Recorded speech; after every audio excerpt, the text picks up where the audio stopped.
Saat mereka semua terlelap, tiba-tiba saja terdengar suara rintihan perempuan yang tak jauh dari tenda mereka. Namun anehnya hanya Arum saja yang mampu mendengar suara rintihan tersebut. Seketika saja Arum pun merinding karena suara rintihan tersebut. Arum pun memberanikan diri untuk mengecek keluar tenda suara rintihan tersebut. Saat Arum memberanikan diri membuka pintu tenda, ia melihat bayangan hitam berada persis di tenda laki-laki. Ia sendiri tak tahu bayangan hitam tersebut berasal dari mana. Setelahnya Arum pun memilih untuk kembali ke tendanya dan mencoba tak mengindahkan gangguan yang datang menghampirinya. Setelah berusaha keras untuk memejamkan mata kembali, hal aneh datang lagi menghampiri mereka. Namun hanya Arum yang mengetahui gangguan tersebut. Tiba-tiba ada benda jatuh yang menimpa tenda perempuan hingga membuat Arum terbangun dari tidurnya lagi. Astagfirullahaladzim. Assalamualaikum warahmatullahi wabarakatuh. Selamat datang di channel Portal Dimensi dan tentunya masih bersama saya Kang Slamet di sini. Kali ini Kang Slamet akan menceritakan sebuah kisah mistis pendakian yang berjudul Malapetaka Darah Haid di Jalur Pendakian Gunung Cikuray. Cerita ini ditulis oleh Alin Ambarwati. Sebelum kita masuk ke ceritanya, buat kalian yang belum subscribe channel ini, tekan tombol subscribe-nya terlebih dahulu. Dan tekan tombol notifikasinya agar kalian tidak ketinggalan cerita terbaru dari Portal Dimensi. Gak usah berlama-lama lagi, langsung saja kita masuk ceritanya. Malapetaka Darah Haid di Jalur Pendakian Gunung Cikuray. Apa yang kamu lihat itu benar, tapi aku mohon abaikan.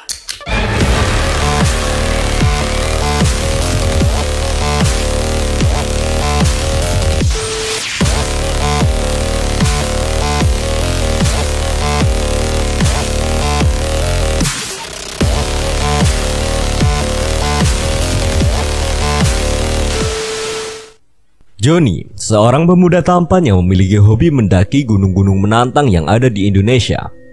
Ia merupakan salah seorang mahasiswa tingkat akhir yang berkuliah di salah satu universitas negeri di kota Bandung. Ia tergabung dalam kelompok mahasiswa pecinta alam di kampusnya. Hampir di setiap bulan, kelompoknya tersebut melakukan pendakian ke gunung-gunung yang ada di Pulau Jawa, bahkan sampai keluar Pulau Jawa. Gunung terjauh yang pernah ia daki adalah Gunung Rinjani. Sebagai mahasiswa tingkat akhir, ia merasakan kesulitan dalam menyusun skripsinya hingga membuat ia sedikit frustasi. Oleh karena itu, ia pun mengajak beberapa teman terdekatnya di kelompok pecinta alam untuk melakukan pendakian dengan tujuan menghilangkan penat di dalam pikirannya tersebut. Gue penat banget nih, daki yuk, ucap Johnny mengajak beberapa teman yang lainnya. Meski ia berkuliah di kota Bandung, namun ia tidak pandai menggunakan bahasa Sunda, sebab ia berasal dari kota Jakarta. Begitupun beberapa teman yang lainnya. Daki kemana nih sob? Tanya salah seorang teman Johnny yang bernama Dika. Gue lagi pengen daki deketan aja nih. Gimana kalau di sekitaran Jawa Barat? Boleh lah. Bisa. Sekalian irit ongkos kita juga. Mau ajak siapa aja nih? Teman-teman di base camp aja biasa.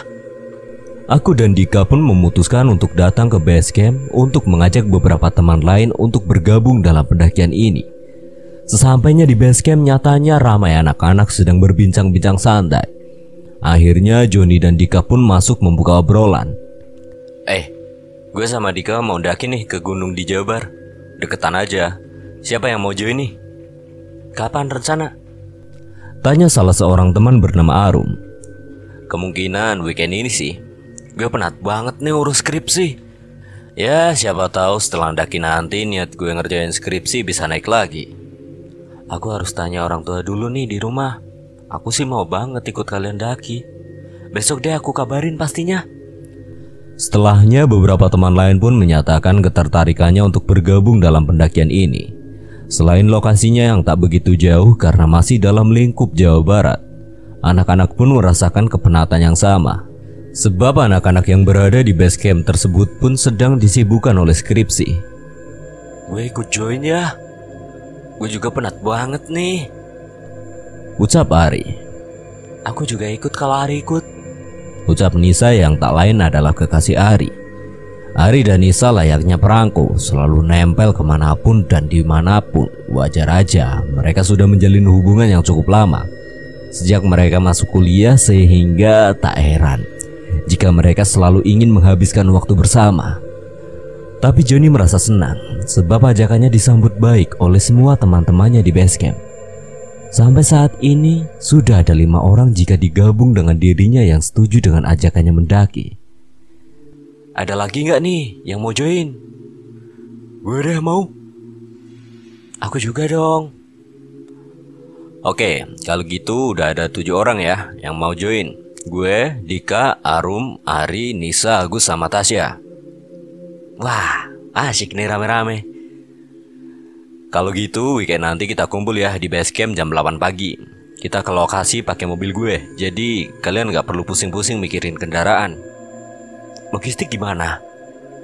Ya kita belanja 1 hari sebelum berangkat biar aman. Masalah barang-barang yang berat kayak tenda dan lainnya kita pakai punya Mapal aja biar gampang. Semua orang pun setuju dengan arahan yang diberikan oleh Johnny. Johnny memang terbiasa menjadi seorang leader dalam sebuah pendakian, sehingga tak heran ia akan dengan mudahnya memberikan arahan kepada semua teman-temannya. 1 hari sebelum pendakian, Arum menyatakan bahwa dirinya bisa gabung dalam pendakian ini sebab dia sudah mendapatkan izin dari kedua orang tuanya. Johnny pun memutuskan Arum, Dika, dan Tasya untuk pergi berbelanja ke swalayan Borma yang lokasinya tak jauh dari kampus untuk membeli beberapa logistik yang diperlukan saat pendakian. Mereka berbelanja dengan perasaan bahagia sebab esok hari mereka akan melakukan pendakian. Namun tiba-tiba saja Arum dan Tasya saling berbincang tentang jadwal mereka datang bulan. Aku takut kalau tiba-tiba saat pendakian malah datang bulan, Syah. Emangnya jadwal haid kamu kapan? Kalau dari aplikasi sih 5 hari lagi. Kalau 5 hari lagi mah masih aman. Siklus kamu biasanya tepat kan sesuai aplikasi? Biasanya sih gitu, tapi sekarang ini aku ngerasa kalau aku mau datang bulan, Syah. Udah tenang aja, paling itu hanya perasaan kamu aja, Rum. Semoga aja enggak ya. Kekhawatiran Arum nampaknya sangat berlebihan. Ia sudah merasakan gelisah padahal pendakian baru akan dilaksanakan besok. Namun Tasya mencoba terus menenangkan Arum agar ia tetap bisa berpikiran positif. Arum pun menghela nafas begitu panjang untuk menenangkan hati dan pikirannya. Setelahnya ia pun nampak lebih tenang setelah membeli beberapa kebutuhan yang diperlukan.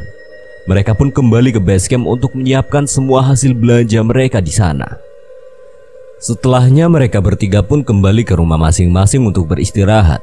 Semua anak yang akan melakukan pendakian memilih untuk tidur lebih awal agar kondisi mereka di esok hari bisa lebih fit dari hari biasanya. Mereka pun tak lupa untuk meminta izin kepada orang tua untuk melakukan pendakian ini. Harapan mereka, pendakian ini menjadi pendakian yang menyenangkan dan tak terlupakan. Sehingga setelahnya mereka bisa lebih fokus dalam menuntaskan skripsi mereka masing-masing.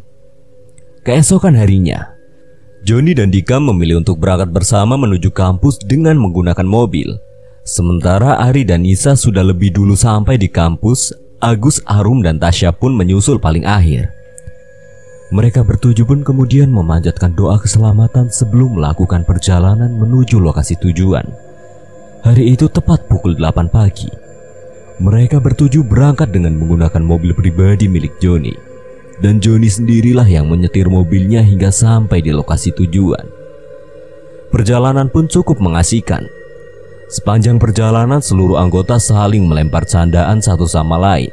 Serasa tak ada beban sedikit pun yang mereka pikul. Tak terasa perjalanan pun hampir sampai, kurang lebih 10 menit lagi mereka semua akan sampai di lokasi pendakian Gunung Cikuray via Cikajang. Setelah mereka semua prepare semua perlengkapannya, akhirnya mereka semua pun sampai di lokasi jalur pendakian. Johnny lebih dulu menitipkan mobilnya ke salah satu rumah saudaranya yang lokasi rumahnya tak jauh dari jalur pendakian. Sebelum melanjutkan perjalanan dengan berjalan kaki, Johnny lebih dulu menanyakan tentang jalur pendakian Cikajang kepada saudaranya tersebut yang bernama Pak De Aji. Pak De, jalur Cikajang aman gak? Aman kok, Meskipun jalur tersebut sangat jarang dilewati oleh para pendaki, bisa dibilang mah jalur ilegal, John. Ada petunjuk jalannya nggak di setiap jalurnya, Pak De? Tentu ada, Biasanya ada tali atau plastik yang diikat di pohon sebagai tanda jalur pendakian. Oh alah, gitu ya Pak De. Kami rencana mau mendaki via jalur Cikajang, Pak De. Boleh saja, asal harus tetap hati-hatinya dan tetap santun saat perjalanan, John. Tentu Pak De, kami akan jaga sikap dan tetap santun saat di sana. Ya sudah, hati-hatinya kalian. Terima kasih Pak De. Setelah menitipkan kendaraan ke Pak De Aji, mereka bertujuh pun kemudian berjalan menuju posko pendakian. Dan di pos pendakian Cikajang, mereka tidak perlu mendaftarkan pendakian mereka untuk didata. Sebab di sana tak ada satupun pos pendaftaran, maka tidak heran kalau jalur Cikajang disebut jalur non-resmi meskipun sering dilewati banyak pendaki. Sebelum melakukan pendakian, mereka bertujuh pun menyempatkan untuk bersuah foto terlebih dahulu di jalur pendakian Cikajang untuk dijadikan kenang-kenangan nantinya. Setelahnya mereka pun mulai melakukan pendakian. Sepanjang perjalanan banyak perkebunan sayur milik warga. Rasanya benar-benar menyejukkan. Tak lama setelahnya mereka pun mulai masuk ke jalur hutan. Tak ada hal aneh saat mereka mulai masuk ke jalur tersebut. Semuanya baik-baik saja. Saat kami mulai masuk lebih dalam lagi, kami pun dikejutkan dengan jalur yang mulai bercabang. Jalurnya bercabang nih. Menurut kalian, jalan yang sesuai jalur kanan atau kiri nih? Ambil kiri aja, Bang. Yang lain gimana nih? Ambil kiri, ambil kiri. Di persimpangan pertama mereka pun memilih jalur kiri. Dan ternyata jalur yang mereka pilih adalah jalan yang benar. Sebab mereka menemui jalur pendakian yang terlihat sering dilintasi oleh orang lain. Tak lama setelahnya terdapat persimpangan lainnya di hadapan mereka. Setelahnya mereka pun mengambil jalur kanan dan ternyata jalur tersebut pun benar. Sehingga mereka menjadi jauh lebih tenang dalam pendakian ini. Ternyata semakin tinggi jalur yang mereka tempuh, maka semakin banyak pula persimpangan yang akan menghampiri mereka sewaktu-waktu. Berbekal pengetahuan tentang survival yang mereka dapatkan di kelompok mahasiswa pecinta alam, mereka pun semakin percaya diri dalam setiap langkah pendakian yang mereka lakukan. Semakin dalam mereka semua masuk ke dalam hutan, semakin menghilang juga jalur pendakian yang mereka pilih. Semua tertutupi oleh semak belukar yang tumbuh dengan begitu lebatnya. Mereka pun terus melanjutkan perjalanan, hingga akhirnya mereka pun menemui kebuntuan. Sementara hari sudah hampir gelap. Hari hampir gelap, teman-teman. Lebih baik untuk malam ini kita bermalam di sini aja. Kita bisa buka tenda di tempat ini. Gue setuju sama Joni.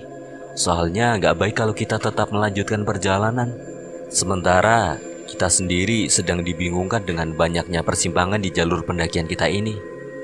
Tapi semuanya akan tetap aman kan? Selama kita bertuju kompak, semuanya akan tetap baik-baik aja, Rum.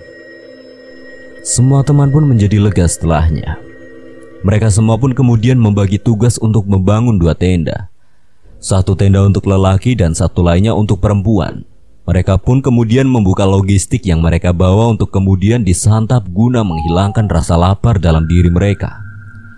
Malam pun semakin larut. Mereka bertujuh pun memilih untuk beristirahat lebih cepat dari biasanya. Sebab mereka merasakan rasa lelah yang sudah tidak mampu mereka bendung lagi. Satu persatu dari mereka pun terlelap.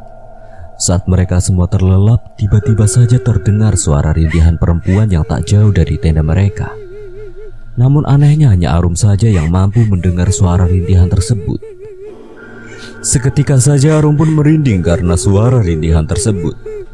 Arum pun memberanikan diri untuk mengecek keluar tenda suara rintihan tersebut. Saat Arum memberanikan diri membuka pintu tenda, ia melihat bayangan hitam berada persis di tenda laki-laki. Ia sendiri tak tahu bayangan hitam tersebut berasal dari mana. Setelahnya Arum pun memilih untuk kembali ke tendanya dan mencoba tak mengindahkan gangguan yang datang menghampirinya. Setelah berusaha keras untuk memejamkan mata kembali, hal aneh datang lagi menghampiri mereka. Namun hanya Arum yang mengetahui gangguan tersebut. Tiba-tiba ada benda jatuh yang menimpa tenda perempuan hingga membuat Arum terbangun dari tidurnya lagi. Astagfirullahaladzim.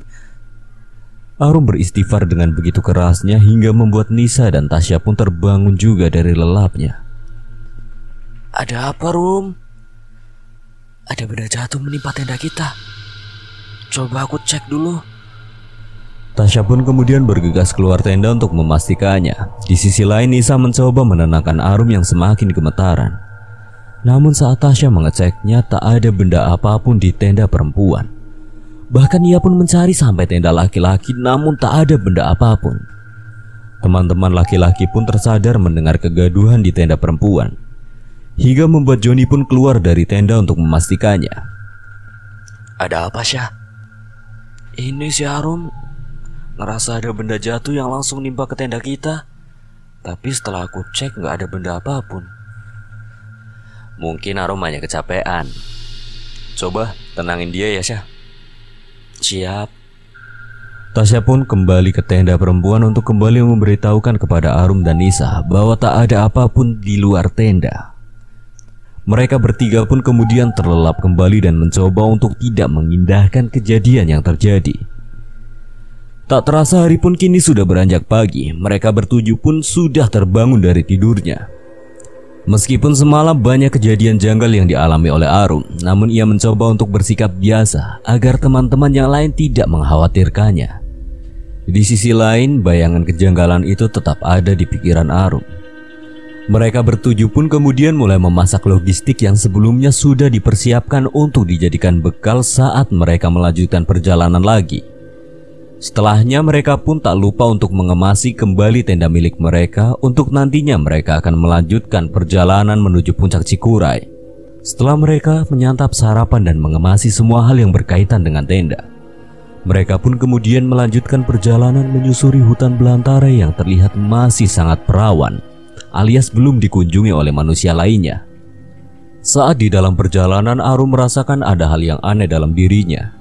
Tubuhnya mendadak lemas, perutnya pun begitu sakit seperti orang yang akan datang bulan. Ia pun kemudian meminta izin kepada teman-temannya untuk memastikan apakah ia benar-benar datang bulan atau tidak.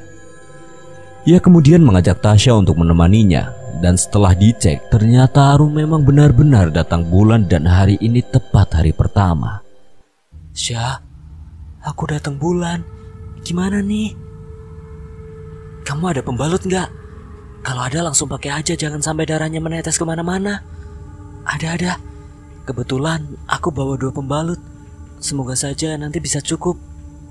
Ya sudah, langsung pakai aja. Arum pun langsung memakai pembalut yang dibawanya tersebut. Setelahnya ia pun merasa lega, namun rasa sakit datang bulan di hari pertama tetap dirasakan oleh Arum. Namun ia berusaha untuk tidak mengindahkan rasa sakitnya tersebut. Mereka bertujuh pun kemudian melanjutkan perjalanan lagi menuju puncak Gunung Cikuray. Mereka sudah masuk ke dalam hutan dengan pepohonan yang nampak menjulang begitu tinggi ke arah langit. Untung saja mereka semua dibekali keilmuan pendakian saat di kelompok pecinta alam di kampusnya, sehingga mereka tidak begitu kesulitan dalam beradaptasi dan mencari jalan yang dirasa mampu mengantarkan mereka hingga sampai puncak. Mereka selalu berpikiran bahwa gunung bentuknya yaitu mengerucut ke atas, sehingga jika mereka paham arah mata angin dan mengikutinya ke atas, maka mereka pun sampai di puncak. Itulah hal yang selalu mereka pikirkan, sehingga mereka memiliki semangat besar untuk bisa sampai di puncak meskipun harus melewati hutan belantara yang nampak belum terjamah oleh manusia. Saat dalam perjalanan, tiba-tiba saja Arum merasakan dingin di tubuhnya. Bulu kuduknya pun merinding seketika. Ia sendiri pun tak tahu apa yang membuatnya merasakan hal tersebut. Namun ia merasakan ada sesuatu yang mengikutinya dan melekat di tubuhnya. Joni sebagai leader pun mencoba memastikan kondisi Arum dengan memeriksa dahi Arum. Dan benar saja, tubuh Arum sangatlah dingin. Joni pun langsung bertindak dengan memberikan jaket miliknya kepada Arum. Tubuhku berat banget. Seperti ada sesuatu yang menempel di punggungku. Salah satu dari mereka merasa ada yang peka terhadap hal-hal yang berbau gaib, yaitu Agus. Agus pun langsung membisikkan sesuatu hal kepada Joni selaku leader tanpa langsung memberitahukannya kepada Arum. Sebab ia khawatir Arum akan menjadi panik setelah mengetahuinya. Bang John, Arum sepertinya ketempelan. Ketempelan apa maksud lo? Ada gadis cantik berbaju merah yang sedang berada di punggung Arum saat ini. Aku bisa merasakannya. Lu gak bohong kan? Enggak bang, tapi tolong lu gak usah bilang hal ini ke Arum. Takut dia jadi parno. Terus gimana cara ngobatinya? Gue sendiri bingung bang. Mungkin bisa pakai air minum yang sudah dibacakan ayat Al-Quran sebelumnya bang. Joni pun bergegas mengambil air mineral di ranselnya dan mulai membacakan ayat Al-Quran yang ia tahu. Ia pun kemudian mencipratkannya ke punggung Arum dan tak lupa meminta Arum untuk meminum air mineral tersebut. Meskipun Arum merasa aneh dengan sikap Joni, namun ia menuruti semua perkataan Joni. Setelahnya Arum pun terlihat semakin lemas, ia bahkan tak mampu untuk menopang tubuhnya lagi. Akhirnya karena darurat, Joni dan teman-temannya pun kembali membuka tenda sebagai tempat Arum beristirahat. Joni dan teman-teman lain fokus kepada kesehatan Arum tanpa memikirkan puncak Cikuray. Sebab bagi mereka keselamatan adalah hal yang harus selalu diutamakan. Arum pun mulai merebahkan tubuhnya yang begitu lemas. Ia masih merasa kedinginan yang sungguh hebat. Semua orang di sana berusaha untuk menghangatkan Arum. Ada yang membuat teh hangat, ada pula yang mengoleskan minyak kayu putih ke tubuh Arum agar ia merasa hangat. Di sisi lain, Joni pun menanyakan kepada Agus terkait sosok yang Agus lihat sedang menempel di pundak Arum. Gus, gimana? Masih ada di tubuh Arum apa sudah hilang? Sosok itu udah gak nempel di tubuh Arum, tapi dia duduk tepat di samping Arum sembari menatap Arum dengan tatapan yang sangat tajam. Kenapa dia bisa ngikutin Arum? Sepertinya dia mencium bau darah yang begitu amis dari tubuh Arum. Apalagi kan hari ini Arum datang bulan tepat di hari pertama. Bener juga ya. Apalagi kan kalau sedang datang bulan tidak dianjurkan melakukan pendakian. Lalu apa yang harus kita lakukan?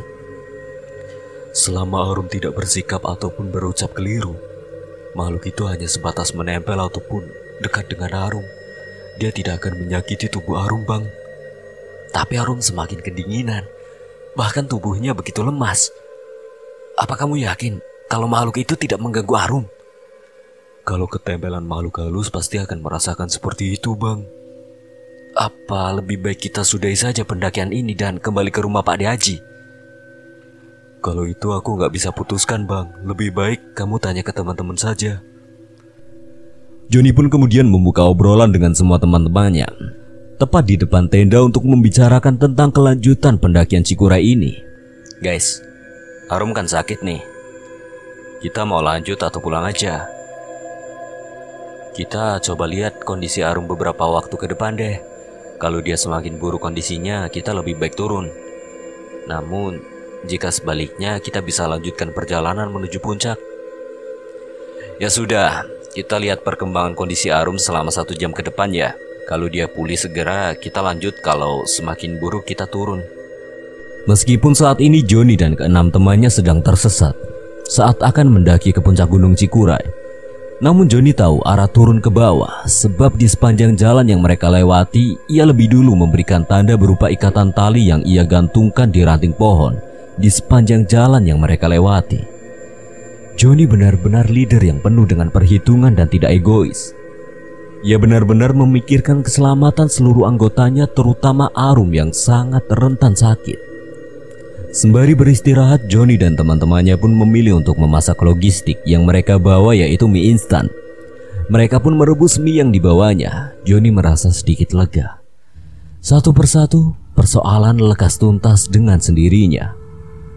Saat teman-teman lain sedang menyantap hidangan yang selesai dimasaknya, tiba-tiba saja Arum keluar dari tenda dan menghampiri yang lain. Loh Rum, kok keluar tenda? Memangnya kamu sudah pulih? Syah, darahku sangat amis. Sepertinya aku harus mengganti pembalutku. Kamu sudah kuat untuk berjalan? Udah Syah, mau gak kamu antarkan aku untuk ganti pembalut? Ya sudah, aku kemasi dulu piring milikku ya. Setelah itu aku akan langsung antarkan kamu. Tasya pun mengemasi piring miliknya dan meminta izin kepada teman-teman yang lain untuk mengantarkan Arum pergi untuk mengganti pembalut. Arum dan Tasya pun berjalan menuju pohon besar yang lokasinya tak cukup jauh dari tenda mereka. Bau amis semakin menyengat. Wajar saja, hari ini merupakan hari pertama Arum datang bulan. Ia pun bergegas untuk menggantinya dengan yang baru. Setelahnya pembalut yang masih bersimbah darah ia buang begitu saja tanpa dibersihkan ataupun dibungkus terlebih dahulu hingga membuat Tasya kaget. Loh, kok dibuang gitu aja? Gak apa-apa Syah, udah penuh darah masa mau aku bawa lagi buat disimpan di tas. Tapi pamali loh Rum, membuang bekas pembalut sembarangan. Terlebih lagi masih bersimbah darah seperti itu. Takutnya darah haid kamu dijilat makhluk halus. Masih aja kamu percaya tahayul Syah? Bukan begitu Rum, tapi kita harus tetap menjunjung tinggi sikap sopan santun dimanapun kita berada. Sudahlah Syah, jangan dibesar-besarkan. Tasya pun hanya bisa menggelengkan kepala atas sikap yang dilakukan oleh Arum. Ia tak habis pikir jika Arum akan melakukan hal demikian. Mereka pun kemudian kembali ke tenda untuk bergabung dengan yang lain.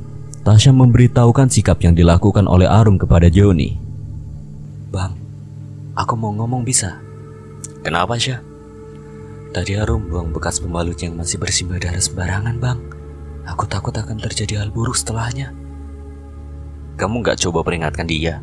Sudah bang, namun dia tak mau menurut begitu saja. Gawat, semoga tak terjadi hal buruk setelahnya. Itu juga yang aku khawatirkan bang. Jika nanti terjadi hal yang lebih buruk dari sebelumnya, kita akan langsung turun. Ya sudah bang, semoga semuanya aman.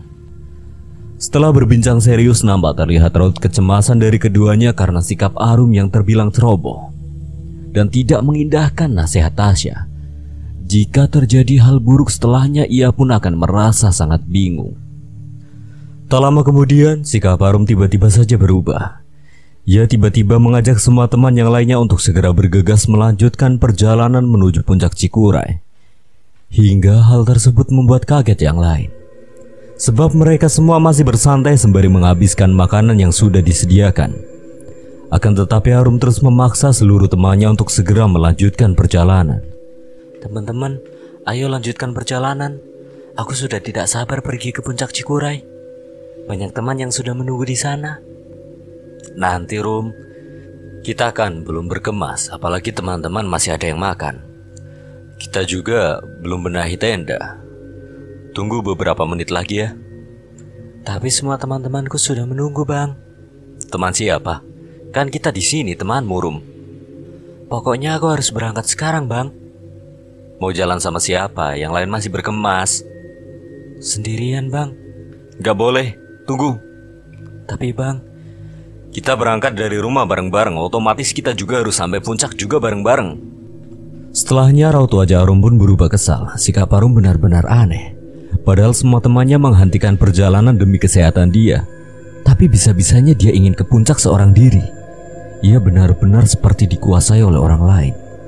Seluruh teman yang lain pun bergegas untuk merapikan tenda dan semua perlengkapan memasak yang digunakan sebelumnya.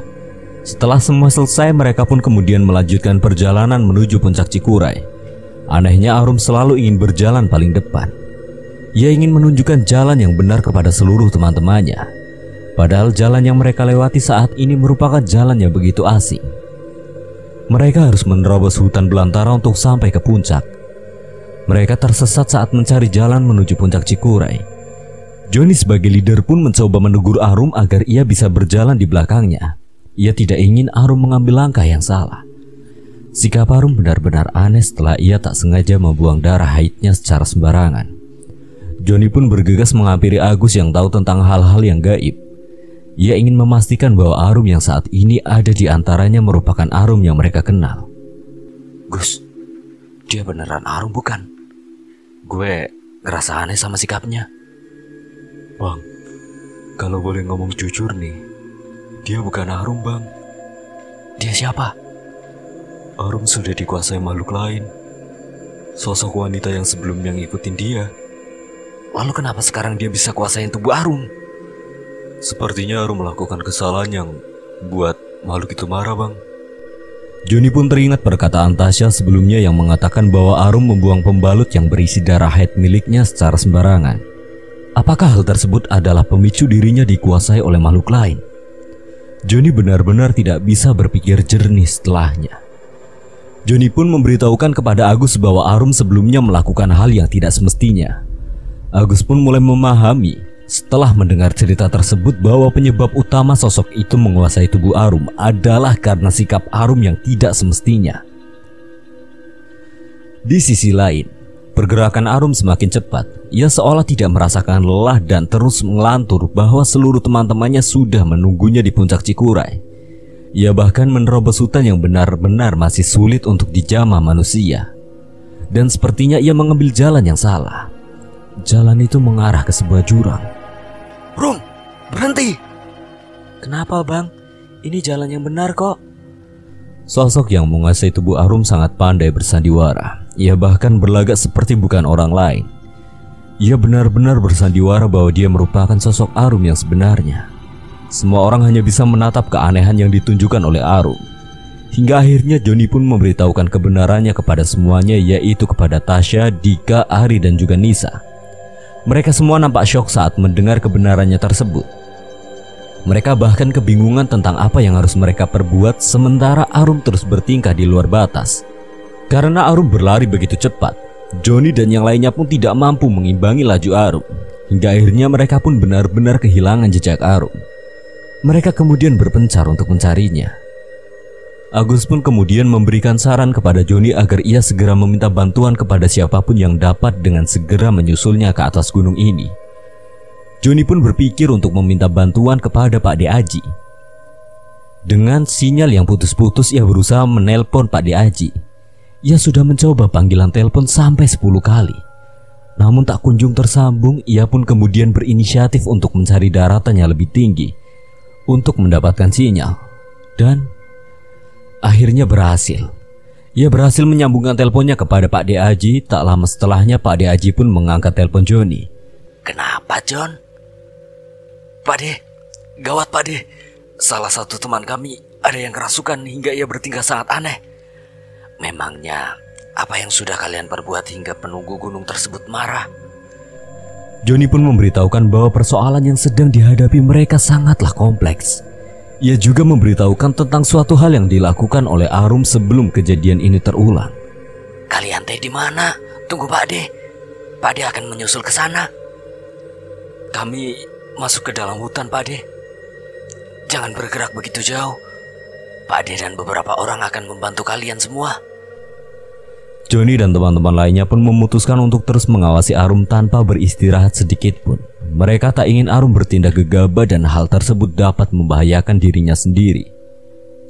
Semua teman sudah merasa kelelahan. Langkah Arum begitu cepat hingga sulit untuk diimbangi. Tasya yang begitu dekat dengan Arum hanya bisa menangis melihat Arum bertingkah seperti itu. Sementara teman-teman yang lain pun meminta untuk beristirahat lebih dulu. Bang, gue udah gak kuat lagi bang. Gue sama Nisa istirahat dulu ya.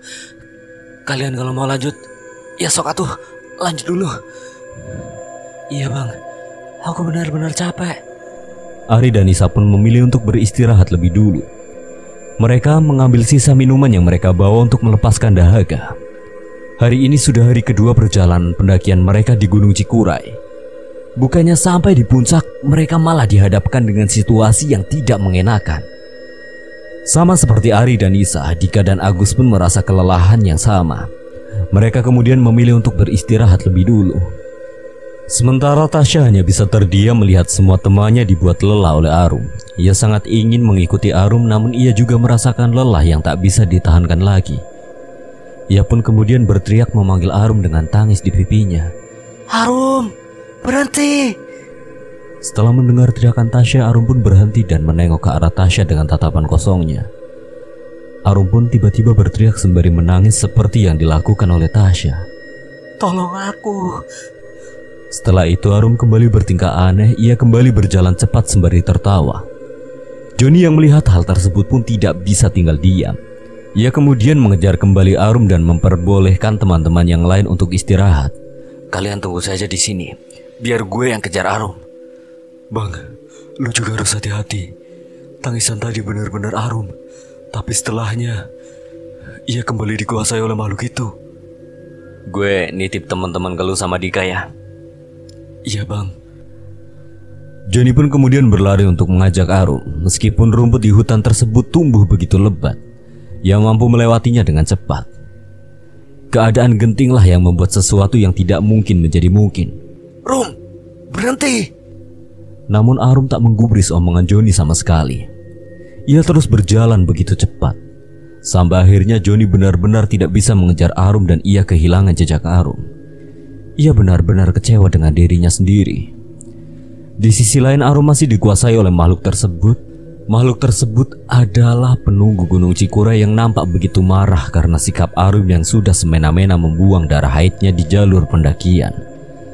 Meskipun raganya dikuasai oleh makhluk tersebut, namun Arum masih ada di dalam raganya. Namun ia tidak bisa berbuat apapun.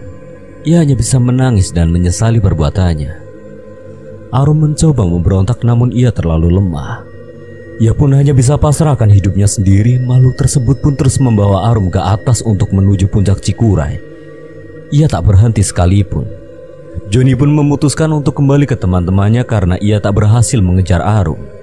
Ia benar-benar kecewa dengan dirinya sendiri, namun ia berusaha untuk mencari jalan keluar lain untuk bisa menyelamatkan Arum dari mara bahaya. Teman-teman yang lain pun merasa kaget dengan kedatangan Johnny dengan raut kecewanya. Mereka pun menanyakan perihal Arum kepadanya. Bang, kalau balik, mana Arum? Gue gak bisa imbangin dia. Dia jalan cepat banget sampai gue kehilangan jejak. Lu udah coba buat cari lebih jauh lagi bang? Udah, tapi hasilnya nihil. Semua orang pun merasa jengkel dengan kondisi yang seperti ini. Mereka pun hanya diam dan sambil menatap satu sama lain, sebelum mencari jalan keluar lain yang bisa dilakukan untuk menyelamatkan Arum. Johnny pun kemudian membuka obrolan tentang bagaimana cara menyelamatkan Arum dan terutama menemukan Arum yang saat ini sudah berjalan begitu jauh mendahului mereka. Awalnya semua teman-teman Johnny hanya bisa diam sebab mereka sendiri pun merasa kebingungan akan sikap yang harus mereka lakukan. Namun Johnny terus memberikan semangat agar tidak menyerah dengan keadaan. Kita harus bisa keluar dari persoalan ini. Terutama kita harus nyelamatin Arum dan membawa dia kembali turun. Meskipun pada akhirnya kita tidak akan sampai puncak Cikuray. Tapi apa yang harus kita lakukan bang? Bagaimana kalau kita turun lebih dulu? Dan kita minta bantuan Pak De Haji beserta warga lain untuk membantu mencari Arum. Gue yakin mereka jauh lebih paham dengan medan gunung ini. Gue setuju sih sama pendapat Agus. Yang lain gimana? Kalau kita turun, lalu Arum sama siapa bang? Apalagi turun juga kita perlu waktu. Kalau misal kita tersesat gimana? Sebelumnya kan kita udah kasih tanda jalan di tiap pohon yang kita lewati. Gue yakin saat turun nanti kita gak bakal nyasar. Benar kata Ari, aku juga lebih setuju kalau kita turun. Karena kita gak mungkin bisa kendalikan Arum hanya dengan berenam saja. Lu yang bisa mutusin bang, lu leader di sini. Johnny pun mencoba menampung pendapat dari semua teman. Ia harus bisa mengambil pendapat yang paling baik agar ia bisa menyelamatkan Arum segera. Oke, gue setuju sama pendapat kalian. Lebih baik kita turun dulu sembari kita juga isi logistik yang sudah hampir habis. Setelahnya kita bisa minta tolong ke Pak De Haji dan para warga di sana. Gue yakin semakin banyak yang nyari akan semakin mudah juga kita nemuin Arum. Setuju bang, ucap sebagian besar dari teman-teman Johnny. Mereka pun kemudian mempersiapkan diri untuk kembali turun ke tempat awal mereka pertama melakukan pendakian. Dengan sisa tenaga mereka pun berjalan pelan sembari memastikan sekeliling siapa tahu Arum terlihat di antara pepohonan di sana. Namun mereka tak melihat Arum. Mereka pun memutuskan untuk mempercepat jalan agar mereka lekas sampai di rumah Pak De Haji. Perjalanan yang mereka tempuh cukup panjang sebab mereka harus menyisir kembali hutan yang sebelumnya mereka lewati. Dengan persediaan logistik yang semakin berkurang, mereka benar-benar mencoba menghematnya. Sesekali mereka beristirahat untuk menghilangkan lelah dan setelahnya mereka pun melanjutkan perjalanan lagi. Setelah menempuh perjalanan panjang, mereka pun kemudian sampai di rumah Pak De Haji. Pak De Haji nampak kaget saat melihat Johnny dan rombongannya terlihat begitu lesu. Ia pun kemudian menyuruh mereka semua untuk beristirahat. Kalian pasti lelah. Lebih baik kalian istirahat dulu. Kita nggak bisa istirahat, Pak De. Soalnya Arum masih tertinggal di atas. Kenapa ditinggal? Kita kehilangan jejak Arum. Dia berjalan sangat cepat sampai kami pun kewalahan mengimbanginya. Ya sudah, nanti Pak DT akan minta tolong ke beberapa warga untuk membantu mencari Arum agar dia cepat ketemu. Terima kasih Pak De. Maaf karena kami merepotkan Pak De. Sudah, kalian harus pikirkan kesehatan kalian saat ini. Lebih baik kalian semua beristirahat. Johnny dan kelima temannya pun menurut dengan perkataan Pak De Aji. Mereka pun melepas lelah di teras rumah milik Pak De Aji. Pencarian Arum pun dimulai. Pak De Aji bertindak sebagai ketua pencarian. Ia pun mengajak beberapa tetangganya untuk turut membantu dalam proses pencarian ini. Pencarian dibagi menjadi 2 titik arah, timur dan barat. Untuk anggota perempuan tidak turut dilibatkan dalam pencarian sebab Pak De Aji khawatir nantinya akan terjadi hal buruk lain. Johnny, Dika turut bergabung dengan Pak De Aji dan 2 warga lainnya. Sementara Ari dan Agus turut bergabung bersama 3 warga lainnya. Pencarian pun dimulai dari pukul 7 pagi waktu setempat. Di sisi lain, Tasya dan Nisa pun merasa sangat khawatir dengan keadaan Arum. Mereka berdua berharap jika Arum segera ditemukan oleh tim pencari dalam keadaan sehat dan tanpa kurang apapun. Bagaimanapun juga, mereka berangkat bersama, jadi jika nanti pulang tanpa adanya kehadiran Arum, mereka pasti akan merasa bersalah kepada keluarga Arum. Mereka pun tak putus mendoakan keselamatan Arum. Meskipun mereka tak bisa turut ikut dalam pencarian, setidaknya doa yang mereka panjatkan akan membantu proses pencarian tersebut. Perjalanan menuju puncak Cikuray dalam proses pencarian Arum pun memakan waktu yang cukup lama. Untung saja mereka dibekali perlengkapan yang sangat membantu proses mereka dalam menyusuri hutan yang begitu lebat. Tim dari sisi sebelah barat tak kunjung menemukan petunjuk tentang keberadaan Arum. Sama halnya dengan tim dari sisi sebelah timur. Mereka pun memutuskan untuk beristirahat untuk melepas lelah terlebih dahulu. Pencarian ini gak akan mudah. Kenapa gak mudah, Pak De? Jalur pendakian ini masih sangat jarang dilewati oleh para pendaki. Terlebih lagi kerap kali ada hal mistis yang terjadi di daerah ini. Tapi apa Arum bisa ditemukan, Pak De? Kita berdoa saja supaya ada titik terang tentang keberadaan Arum. Mereka pun kemudian melanjutkan perjalanan untuk menyisir jalan pendakian Gunung Cikuray tersebut. Di sisi lain, Agus dan Ari pun tak mendapatkan hasil yang baik terkait pencarian Arum tersebut. Tidak ada tanda apapun tentang keberadaan Arum. Mereka pun mencoba berteriak untuk memanggil nama Arum. Arum, lu di mana? Rum, kita semua nungguin lu. Sepertinya pencarian ini akan memakan waktu selama berhari-hari. Setelah mendengar pernyataan tersebut, Ari dan Agus pun merasa sedih dan hampir putus asa. Namun ada rasa tanggung jawab besar yang mereka emban. Sebab mereka dari awal berangkat bertujuh, maka mereka pun harus pulang bertujuh juga tanpa ada yang tertinggal satupun. Mereka pun terus meneriaki nama Arum, berharap Arum mampu mendengar suara mereka dan menjawab panggilan mereka. Namun pada kenyataannya pencarian di hari pertama tidak membuahkan hasil, baik dari tim barat maupun tim timur. Karena hari sudah semakin larut, semua tim pencarian pun memutuskan untuk kembali ke rumah Pak De Aji untuk beristirahat.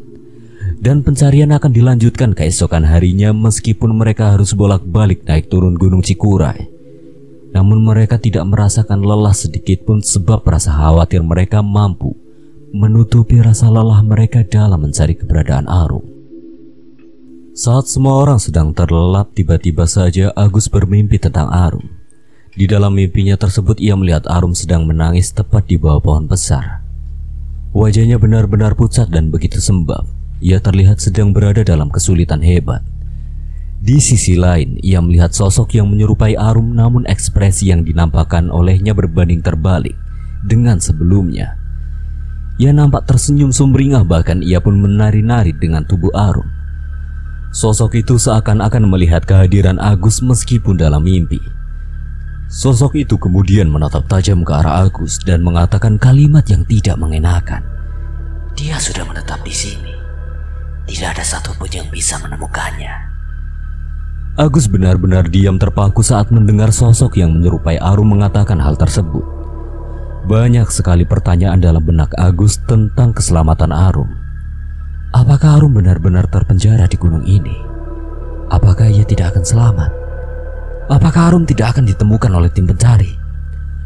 Kegelisahan benar-benar menyelimuti Agus sehingga dia pun tersadar dari mimpinya sembari terkaget-kaget dan menyebut nama Arum dengan begitu keras. Arum! Teriakan Agus tersebut kemudian membangunkan beberapa teman lain dari tidurnya. Mereka langsung menanyakan tentang apa yang terjadi kepada diri Agus, sampai dia berteriak begitu kencang menyebut nama Arum. Kenapa lu, Gus? Gue mimpi buruk, Bang.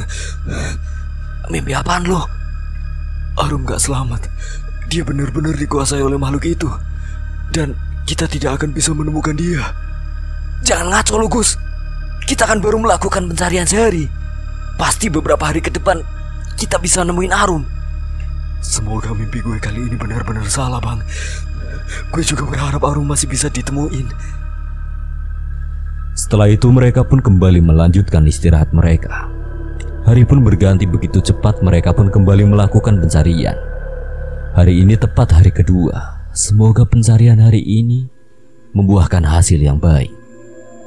Tim masih dibagi dua. Namun jalan yang kedua tim pilih berbeda dengan hari pertama, dengan harapan Arum bisa segera ditemukan. Saat perjalanan, Joni menemukan sebuah sepatu yang begitu mirip dengan milik Arum. Setelah memperhatikannya lebih dalam, ia pun kemudian menyadari bahwa sepatu itu benar-benar milik Arum. Mereka pun kemudian menyisir lokasi sekitar tempat tersebut. Akan tetapi hasilnya nihil meskipun mereka menemukan jejak keberadaan Arum. Mereka pun nampak begitu kecewa setelahnya. Pencarian hari kedua pun tidak membuahkan hasil lagi. Mereka bahkan sudah benar-benar lelah. Orang tua dari mereka sendiri pun sudah mulai gelisah. Satu persatu dari mereka mulai menghubungi dan menanyakan tentang kepulangan mereka. Namun sampai 2 hari pencarian, Arum tak kunjung ditemukan. Mereka pun sengaja tidak menjawab telepon dari keluarga di rumah. Mereka masih tidak menyerah untuk melakukan pencarian. Hingga tak terasa bahwa pencarian Arum sudah berlangsung selama 1 minggu dengan hasil yang masih sama seperti awal pencarian. Di titik inilah semua orang berpikir bahwa mimpi Agus adalah mimpi nyata, di mana Arum benar-benar tidak akan lagi kembali dan pulang. Pak De Haji dan seluruh warga pun memutuskan untuk berhenti. Joni dan teman-teman, Pak De minta maaf karena sampai detik ini pencarian Arum tidak membuahkan hasil. Arum pun benar-benar hilang dan tidak ditemukan hingga kini. Joni dan teman-temannya yang tersisa pun memutuskan untuk kembali ke Bandung dan membicarakan kebenaran tentang hilangnya Arum kepada keluarganya. Ibu dan bapak Arum benar-benar kaget saat mendengar berita tersebut. Bahkan air mata pun tidak mampu lagi mereka bendung. Kini, Arum benar-benar dalam dekapan keabadian dan tidak kunjung muncul ke permukaan. Kejadian tersebut membekas trauma di hati semua teman-teman Arum yang melakukan pendakian. Doa baik pun dipanjatkan untuk Arum. Semua orang pun menangis haru, tidak percaya akan kenyataan yang ada. Selesai. Terima kasih buat Ali Nambarwati yang telah mengizinkan saya membawakan ceritanya. Apabila ada kesalahan atau kekurangan, Kang Slamet memohon maaf sebesar-besarnya. Akhir kata, Kang Slamet pamit undur diri. Assalamualaikum warahmatullahi wabarakatuh. Sampai berjumpa lagi.